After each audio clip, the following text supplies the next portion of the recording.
तर बघू ना. तुम्ही शांत राहा, एवढंच माझं म्हणणं आहे.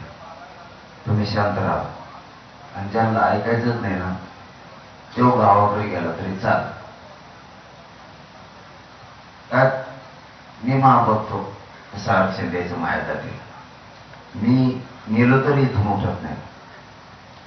ज्याला यायचं त्याला येऊ दे, सरकार येऊ दे, गोळ्या घेऊन येऊन दे, बंदूक घेऊन येऊन दे, त्याला काय घेऊन यायचं घेऊन दे. मी बाजार मारायला तयार आहे तुमच्यासाठी. फक्त तुम्हाला सांगितलं तेवढं तुम्ही करा. आजपासून पुन्हा तुम्हाला आता शेवटची विनंती, इतक्या स्पीडने गाड्या काढून ग्राउंडला नेऊन लावा की मराठ्याचा गर्व म्हटला पाहिजे. मराठ्याला किंवा पोरा असं का असेल तिथं कुठं जवळच आझाद मैदानाच्या बाजूला पुढं मला माहित नाही, कॉर्नरच क्रॉस नाव असे ठेवते बदली जाऊ नये. एवढं कॉर्नर म्हणते, एवढं क्रॉस म्हणते, एवढं काही म्हणते.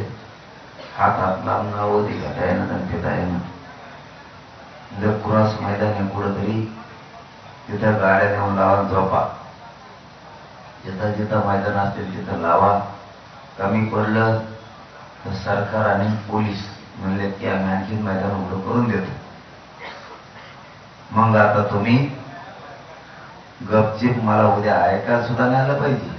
हा आज रात्री तर उद्या नाही तर बाबा मी जो पोराची टीम पाठवी आणि तो बापाला नाही गावाकडे फोन करणं, या तेलिंदरला तिकडे घेऊन जा म्हणून हे पक्षाची अवलादी, हे ध्यानात ठेव. म्हणून आता सगळ्यांनी ग्राउंडवर जाऊन झोपा.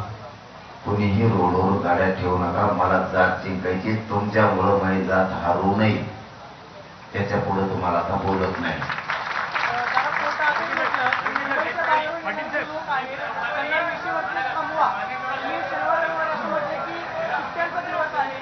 कोण म्हणलं? असं निरीक्षण नोंदवले की जे बाहेर येणारे लोक आहेत त्यांना विषयवरती थांबवा, असं काही आहे का? किंवा